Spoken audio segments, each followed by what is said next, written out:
Today, we're learning about Peptostreptococcus anaerobius, a gram-positive anaerobic coccus frequently encountered in clinical microbiology. Peptostreptococcus anaerobius is a gram-positive coccus arranged in chains or clusters. A key characteristic is its obligate anaerobic nature. It cannot survive in the presence of oxygen. Importantly, like other Peptostreptococcus species, it does not form spores, a feature that distinguishes it from some other anaerobic bacteria. Anaerobic conditions, crucial for P. anaerobius growth, are found in various niches within the human body: deep wounds with compromised blood supply, the oral cavity, particularly in gingival crevices associated with periodontitis, the female genital tract, especially in cases of pelvic inflammatory disease, and the gastrointestinal tract, where it forms part of the normal flora. When cultivated on anaerobic blood agar, P. anaerobius forms small, translucent, grayish-white colonies, often described as pinpoint. It's typically non-hemolytic, gamma-hemolytic, meaning it doesn't break down red blood cells. Growth is only observed under strictly anaerobic conditions. Specialized media are essential for isolating and identifying anaerobes.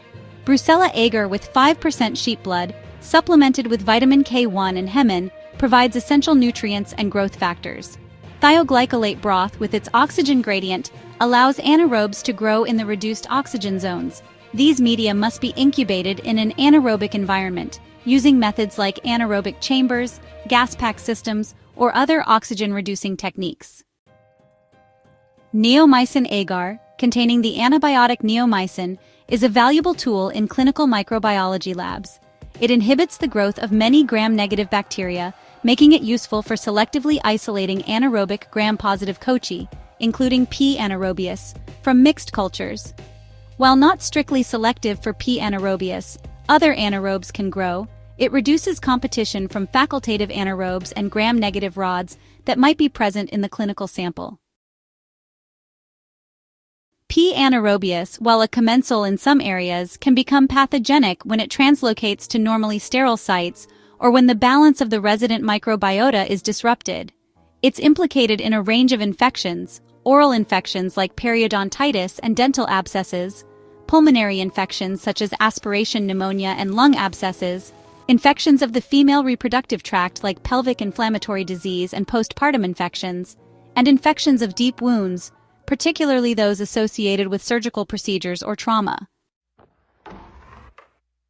Anaerobic infections, including those involving P. anaerobius, are frequently polymicrobial, involving a synergistic mix of anaerobic and aerobic bacteria. This synergy can enhance the virulence of the infection. Diagnosis begins with appropriate sample collection, pus from an abscess tissue biopsy or, less frequently, blood cultures, as P. anaerobius is less likely to cause bacteremia compared to other anaerobes. Strict anaerobic collection and transport are crucial to maintain the viability of the anaerobes. Identification relies on phenotypic and genotypic methods. While older techniques like gas-liquid chromatography, which analyzes metabolic end products, were used, MALDI-TOF MS, matrix-assisted laser desorption ionization time-of-flight mass spectrometry, is now the standard for rapid and accurate identification based on protein profiling. Antimicrobial susceptibility testing is essential due to increasing resistance.